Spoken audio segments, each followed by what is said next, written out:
Imagine this. It's the dead of winter. The wind is howling outside, rattling your windows. Suddenly the lights flicker and die. You check your phone. No signal. No updates. The power grid is down and you have no idea when it's coming back. You reach for your emergency supplies, but your gas canister is empty. You think, no problem, I'll just use the wood stove. But when you step outside, you realize the wood pile is soaked through from last night's rain. Every log is dripping wet, useless for burning. You're cold, hungry, and the temperature is dropping fast. What now? Most people think they're prepared for emergencies. They've got flashlights, maybe a generator, a few cans of food. But when it comes to heat, real, reliable heat, almost everyone overlooks the one scenario that can leave you completely stranded. No gas, no dry wood, and no electricity. It's the kind of situation that exposes the cracks in even the best laid plans. But here's the twist. There's a $0 solution hiding in plain sight. Something so simple and effective that most people throw it away without a second thought. It's not in any mainstream survival guide, and you won't find it on the shelves of your local outdoor store. Why? Because it's too cheap, too easy, and too powerful for the big brands to profit from. Don't be caught off guard. What you're about to discover could change everything. Let's talk about the so-called reliable heating solutions everyone recommends. Gas heaters, propane stoves, wood-burning fireplaces. They sound great on paper, but in a real emergency, they can leave you shivering. Take gas, for example. Propane and butane stoves are popular for camping and prepping, but when disaster strikes, gas becomes gold. During major storms or supply chain disruptions, gas stations run dry in hours. Even if you have a few canisters stashed away, they don't last forever. And if you live in an apartment or a city, storing large amounts of fuel isn't just impractical, it's often illegal. Now let's look at wood. The classic wood stove is a prepper's favorite, but it's not as foolproof as it seems. What if you live somewhere with strict burn bans or air quality restrictions? In many urban areas, burning wood is outright illegal for most of the year. And even if you're allowed, wet wood is a nightmare. It smokes, it won't catch, and it barely produces heat. I've heard from countless people who thought their woodpile would save them, only to find it soaked and useless after a single storm. And then there are the high-end camping stoves. They look sleek, promise efficiency, and cost a small fortune. But they all rely on specialty fuels or proprietary parts. Lose a piece, run out of fuel, or face a supply shortage, and your investment is just dead weight. According to a recent survey, over 60% of outdoor enthusiasts have experienced gear failure due to missing fuel or parts during a trip. So what happens when you can't get gas, wood is wet or banned, and your fancy stove is just an expensive paperweight? This is the scenario the experts rarely mention. The truth is, mainstream solutions are only as good as the systems that support them. When those systems fail, you need something radically different, something the big brands don't want you to know about. Here's the truth most people miss. You're surrounded by potential survival tools, and you probably throw them away every single week. We're conditioned to think that only expensive, high-tech gear can save us in a crisis. But what if the answer is hiding in your recycling bin? Upcycling, turning trash into treasure, isn't just for crafty Pinterest projects. It's a survival mindset, and it can mean the difference between comfort and misery when things go sideways. Take a look at your kitchen trash. Tin cans, for example, are everywhere. Soup cans, coffee cans, even those big cans from bulk foods. Most of us toss them without a second thought. But in the right hands, a simple tin can is more than just scrap metal. It's a ready-made building block for emergency stoves, heaters, and even water purifiers. These everyday items are engineered to withstand heat, hold pressure, and last for years. Qualities you'd pay top dollar for in any outdoor store. You're sitting on a gold mine of survival gear, and you don't even know it. The best part? No one's fighting over tin cans during a crisis. While everyone else is scrambling for the last gas canister, you'll have everything you need right at home. So before you toss out your next can, remember, you might be throwing away your best survival tool. Let's pull back the curtain on one of the most ingenious, yet overlooked pieces of survival tech, the humble tin can stove. This isn't some newfangled internet hack. It's a design with roots stretching back over a century. During the Great Depression, when money was tight and resources were scarce, hobos and drifters crisscrossing the country relied on tin can stoves to cook meals and stay warm. Soldiers in both world wars improvised similar stoves in the trenches, using whatever cans and scrap they could find. Even early explorers and pioneers knew the value of turning everyday junk into life-saving gear. The beauty of the tin can stove is its simplicity. With just a few holes and a little know-how, you can transform a discarded can into a powerful, efficient heater or cooker. It burns almost anything, twigs, paper, even bits of cardboard, making it perfect for situations where traditional fuels are unavailable. And because it's made from trash, it costs nothing. No patents, no proprietary parts, no fancy branding, just pure practical ingenuity. So why don't you see this in stores? Why isn't every outdoor retailer selling tin can stove kits? The answer is simple. It's too cheap, too easy, and too effective for big companies to profit from. There's no recurring revenue, no upsell, no way to lock you into buying expensive fuel canisters or replacement parts. In a world where profit drives innovation, truly free solutions get swept under the rug. That's why the tin can stove remains a kind of suppressed technology. Not because it's hidden by conspiracy, but because it's ignored by a system that can't monetize it. But for those who know, it's a secret weapon. It works, it's free, and it's been quietly saving lives for generations. Now it's your turn to rediscover this lost art. So what makes a tin can stove so effective? It's not just a clever hack. It's a mini marvel of physics and engineering hiding in plain sight. Let's break it down. At its core, the tin can stove is all about controlling airflow and maximizing combustion. Think of it like a tiny, turbocharged fireplace. When you punch holes near the bottom of the can, you're creating air inlets. These let oxygen rush in and feed the fire, just like bellows in an old blacksmith's forge.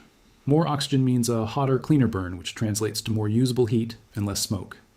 Now, let's talk about heat concentration.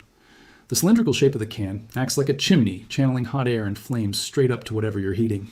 This focused column of heat is far more efficient than an open campfire, where warmth and energy scatter in every direction. Imagine holding your hands over a candle versus over a funnel. The funnel directs and intensifies the heat, making it much more effective. That's exactly what the tin can stove does, using nothing but its shape and a few strategic holes. Here's where it gets interesting. Many high-end stoves use the same principles, but with fancy materials and price tags to match. Double-walled gasifier stoves, for example, are designed to reburn smoke for extra efficiency. But a well-made tin can stove can achieve similar results with zero cost. In fact, in wet or windy conditions, the tin can stove often outperforms expensive gear because it's lightweight, easy to modify, and you can make a new one in minutes if needed. This isn't just a DIY trick. It's real science that can beat $100 stoves in key ways. When you understand the principles behind it, you're not just copying a hack. You're harnessing the same forces that power the best outdoor gear, but on your own terms, for free.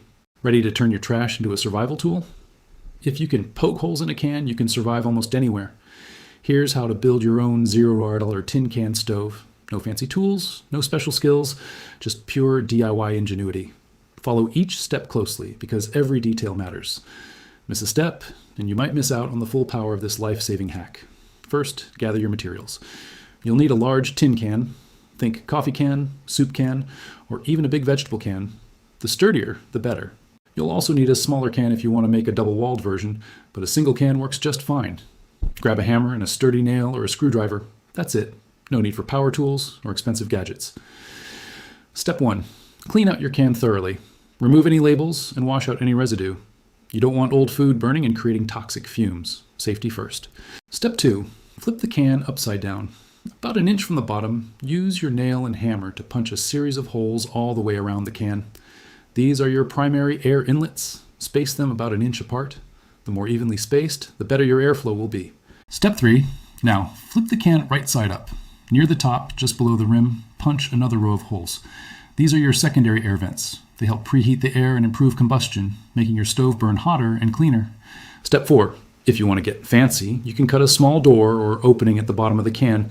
This makes it easier to feed in fuel, twigs, paper, or whatever you have on hand. Just be careful with sharp edges. Use gloves or sand down any rough spots to avoid cuts. Step 5. Place your stove on a fireproof surface. Concrete, dirt, or a few bricks work great. Never use it indoors or on anything flammable. Safety is non-negotiable. Step 6. Add your fuel. Start with dry twigs, pine cones, or even cardboard strips. Light from the bottom, letting the airflow do its magic. You'll notice the flames quickly intensify as the stove draws in oxygen and channels heat upward. Pro tip: if you have a smaller can, you can nest it inside the larger one, creating a double-walled gasifier effect. Punch holes in the bottom of the inner can and around the top of the outer can. This setup reburns smoke, making your stove even more efficient and nearly smokeless. Another variation. For windy conditions, use a second can as a windscreen. Just cut out the bottom and slide it over your stove, leaving space for airflow. This simple trick can double your stove's efficiency in harsh weather. And here's a bonus. If you need to boil water or cook food, place a metal grill or a few sturdy sticks across the top of the can. Set your pot or pan right on top. The concentrated heat will have water boiling in minutes, even with minimal fuel. Remember, the beauty of this design is its adaptability. You can scale it up with bigger cans for more heat, or make a pocket-sized version with a tuna can for ultralight emergencies. The key is understanding the airflow and keeping your fuel dry. So there you have it, a life-saving stove from nothing but junk. It's simple, it's fast, and it works when everything else fails. Build one now and you'll never look at your trash the same way again. Let's put this $0 tin can stove to the test and see how it stacks up against the gear you'll find in any outdoor store. First up, boiling water. I set up the tin can stove on a flat stone outside, loaded it with a handful of dried twigs and a bit of crumpled paper, and set a small pot of water on top. Within 5 minutes, the water was bubbling. By the 10-minute mark, it was at a rolling boil, plenty hot for coffee, tea, or even sterilizing water in an emergency. For comparison, I fired up a $200 high-end camping stove with a proprietary fuel canister. The boil time? Just under 8 minutes. That's right, the tin can stove was only a couple minutes slower and it ran on literal trash. Next, I tried cooking a simple meal, scrambled eggs and toast. With a small frying pan balanced on the can, the eggs cooked evenly and the toast crisped up perfectly. The heat was focused and steady, not the wild, uneven flames you get from an open campfire. Cleanup was a breeze, too. No sticky residue or scorched mess. But what about heating a small space? I placed the stove in a well-ventilated shed and let it burn for half an hour. The temperature inside rose by nearly 10 degrees Fahrenheit, enough to take the edge off a cold night. While it's not a replacement for a full-size heater, it's a game-changer in a pinch. Don't just take my word for it. I've heard from viewers who've used tin can stoves during blackouts, camping trips, and even after hurricanes. One prepper in Texas told me he cooked every meal for 3 days on a tin can stove after a winter storm knocked out power. Another viewer in the UK used one to boil water during a fuel shortage, while his neighbors waited in line for hours at the gas station. So, when you put this $0 stove head-to-head with a $200 camping setup, the results speak for themselves. It's not just a backup. It's a reliable, proven tool that works when you need it most. Why pay more when you get the same results from what you already have at home? The tin can stove isn't just a last resort survival tool. It's a practical, money-saving hack you can use any day of the week. Why wait for disaster to strike when you can put this simple invention to work right now? Take it camping and leave the bulky, expensive gear at home. It's lightweight, fits in any backpack, and you'll never worry about running out of fuel. Just gather a few twigs or scraps of cardboard and you're ready to cook breakfast by the lake or brew coffee at sunrise. Backyard enthusiasts love the tin can stove for impromptu cookouts and marshmallow roasts. Kids can safely learn about fire and basic physics under supervision, and you get a fun, hands-on project that costs nothing. Plus, it's the perfect backup for power outages. When the grid goes down, you'll still be able to boil water, heat soup, or make a hot drink. No need to panic or rush to the store. Want to take your stove to the next level? Try adding a simple windshield made from another can or a piece of foil to boost efficiency on breezy days. Line the inside with a bit of sand or clay for extra insulation and longer burn times. You can even experiment with different can sizes or stack 2 stoves for more heat output. The best part? Every upgrade is free or nearly free using materials you already have. So don't wait for an emergency. Start using this hack now and discover just how much money, hassle, and stress you can save with a little DIY ingenuity. It's easy to overlook simple DIY solutions like the tin can stove because we're constantly told that only the latest, most expensive gear can keep us safe. But every day you ignore these humble hacks, you're betting your safety on luck and the reliability of corporations and supply chains. When disaster strikes, shelves empty fast, and even the best gear can fail or run out of fuel. The truth is, our dependence on complex systems makes us more vulnerable, not less. Society has trained us to dismiss anything that looks homemade or too simple as inferior, but history proves otherwise. Some of the most effective survival tools are the ones you can build yourself with what you already have. By reclaiming these forgotten skills, you're not just saving money, you're taking back control from a world that profits off your dependence. Don't let marketing hype or convenience lull you into a false sense of security. The real risk isn't trying something new, it's ignoring the power you already have at your fingertips. Question the mainstream narrative, experiment with DIY tech, and rediscover the self-sufficiency that generations before us relied on. Your future self will thank you. Don't wait until it's too late. The next blackout, storm, or emergency could hit when you least expect it. Will you be ready? Challenge yourself today. Grab a tin can, follow the steps, and build your own stove before you actually need it. It takes just a few minutes, costs nothing, and could make all the difference when it matters most. To make it even easier, I've put together a free downloadable guide and checklist. Just check the link in the description. Once you've built your stove, share your results in the comments or tag me on social media. Let's build a community of DIY innovators who aren't afraid to take control of their own safety and comfort. Remember, real preparedness starts with action, not just good intentions. Start now, and you'll never look at your trash or your self-reliance the same way again.